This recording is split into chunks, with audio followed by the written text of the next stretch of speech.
Sir. ನಿಮ್ಮ ಪರಿಚಯ ಮಾಡ್ಕೊಳ್ಳಿ. ಪರಿಚಯ ಹೇಳಿ ನಿಮ್ದು. ನನ್ನ ಹೆಸರು ಅಶೋಕ ಅಂತ. ಊರು ಎಗಟಿಕೊಪ್ಲು. ಏನು ಬೆಳೆ ಬೆಳೆದಿದ್ದೀರಾ? ಮೆಣಸಿಗೆ, ಶುಂಠಿ ಎಲ್ಲನೂ ಹಾಕಿದ್ವಿ.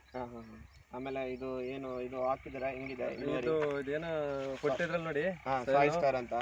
ಆಗ ಹಿಂಗಿತ್ತು ಗಿಡ ಎಷ್ಟಿತ್ತು, 15 ದಿನ ಆಯ್ತು ಹಾಕಿ ನೋಡಿ. ಹೂ ಕುಡಿ ಬಂದ ಭಾರಿ ಚೆನ್ನಾಗಿದೆ ಇದು ಗೊಬ್ಬರ. ಹಾಕಿಬಿಟ್ಟು ಎಷ್ಟು 15 ದಿವಸ ಆಯ್ತು? 15 ದಿನ ಆಗಿದೆ. 15 ದಿನ ಇವಾಗ ಹಾಕೋ ಮೊದಲು ಹಾಕಿದ್ಮೇಲೆ ಗಿಡ ಏನು ವ್ಯತ್ಯಾಸ ಕಾಣ್ತಾ ಇದೆಯಾ ನಿಮ್ಗೆ? ಚೆನ್ನಾಗಿದೆ. ಈಗ ಹಾಕಿದ್ಮೇಲೆ ಸೂಪರ್ ಆಯ್ತು ಗಿಡ ಇದು. ತುಂಬಾ ಚೆನ್ನಾಗಿ ಬಂದಿದೆ. ತುಂಬಾ ಚೆನ್ನಾಗಿ ಬಂದ.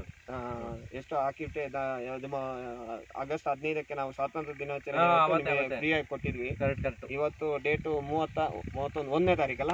ಕರೆಕ್ಟ್ 16 ದಿವಸ ಆಯ್ತು. 16 ದಿನ ಆಯ್ತು ಹಾಕಿ. 16 ದಿವಸಕ್ಕೆ ನಿಮ್ಮ ಹೊಲದಲ್ಲಿ ವ್ಯತ್ಯಾಸ ತುಂಬಾ ಚೆನ್ನಾಗೈತೆ ನೋಡಿ. ನೀವೇ ನೋಡ್ತಾ ಇದ್ರಲ್ಲ, ಸೂಪರ್ ಆಗಿದೆ. ಸೂಪರ್ ಚೆನ್ನಾಗಿ ಬಂತು ಗಿಡ. ಬೆಳವಣಿಗೆ ನಿಮ್ ಮಳೆ ಬಂದು ಗಿಡ ಕೂತ್ಕೊಂಡ್ಬಿಡ್ತು ಅಂತ ಹೇಳಿದಿರ. ಹೇಳಿದ್ನಲ್ಲ ನೀವು. ಹಾಕಿದ್ಮೇಲೆ ತುಂಬಾ ಚೆನ್ನಾಗಿ ಬಂತು. ಬೆಳವಣಿಗೆನೂ ಚೆನ್ನಾಗಿದೆ, ಹೂವು ಚೆನ್ನಾಗಿ ಬಿಡ್ತಾ ಇದೆ. ಗೊಬ್ಬರನು ತುಂಬಾ ಚೆನ್ನಾಗಿ ತಗೊಂಡಿದೆ.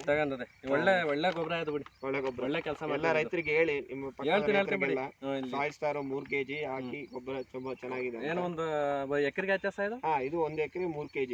ಒಂದು ಟ್ರ್ಯಾಕ್ಟರ್ ಗೊಬ್ಬರ ಹಾಕಿದ್ರೆ ಏನು ಶಕ್ತಿ ಸಿಗುತ್ತೆ ಅಷ್ಟು ಇದು 3 kg ಅಲ್ಲಿ ಸಿಗುತ್ತೆ.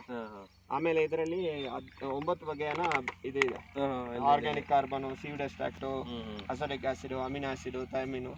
ಎಲ್ಲ ರೈತರಿಗೆ ಹೇಳಿ. ಎಲ್ಲ ಇದು ಹಾಕಿದ್ಮೇಲೆ ಭಾರಿ ಚೆನ್ನಾಯ್ತು ಸಹ. ಒಟ್ಟಿನಲ್ಲಿ ಗಿಡ ನಾನು ಸುಮ್ನೆ ಹೇಳೋದಲ್ಲ, ಇದು ಹಾಕಿದ್ಮೇಲೆ ಗಿಡ ಭಾರಿ ಕೂತೋಗಿತ್ತಲ್ಲ ನೀವು. ಹೌದೌದು, ಮಳೆ ಬಂದು ಕೂತ್ಕೊಂಡಿತ್ತು, ಬೆಳವಣಿಗೆ ಇರ್ಲಿಲ್ಲ ಅಂತ ಹೇಳಿದ್ರೆ. ಇದು ಹಾಕಿದ್ಮೇಲೆ ಸೂಪರ್ ಆಯ್ತು. ಸೂಪರ್ ಆಗಿ ಬಂತು, ಚೆನ್ನಾಗ್ ಬಂತು. ಒಳ್ಳೆ ಹಸಿರು ಇದೆ ಗಿಡ, ನೋಡಕ್ಕೂ ಒಂದು ಇದಿದೆ. 15 ದಿವಸ ಹಿಂದೆ ತೆಗ್ದಿದ್ದು ಫೋಟೋಸ್ ಇದೆ ನಮ್ಮ ಹತ್ರ. ಅದೇ ಚೆನ್ನಾಗಿದೆ, ಚೆನ್ನಾಗೈತೆ ಸಹ ಮಾತ್ರ. ಈ ಸಲ ಪರವಾಗಿಲ್ಲ. ಎಲ್ಲ ರೈತರಿಗೆ ಹೇಳಿ. ಹೇಳ್ತೀನಿ ಸರ್, ನಮ್ ಕಡೆ ಅಲ್ಲವಾ, ನಮ್ ಕಡೆ ಎಲ್ಲರಿಗೂ ಹೇಳ್ತೀನಿ ಬಿಡಿ. ನಮ್ ಕಡೆ ಇದು ಹಾಕಿ ಅವರೇ ನೋಡ್ಬಿಟ್ರೆ ಸಾಕು ಒಂದಪ್ಪ. ಅವರೇ ಹಾಕ್ತಾರೆ ಇನ್ನ. ಅದೇ ಸರಿ, ಎಲ್ಲರಿಗೆ ಹೇಳಿ. ಪ್ಯಾಕೆಟ್ ತೋರಿಸಿ. ಆಯ್ತು ಸರ್, ಧನ್ಯವಾದ.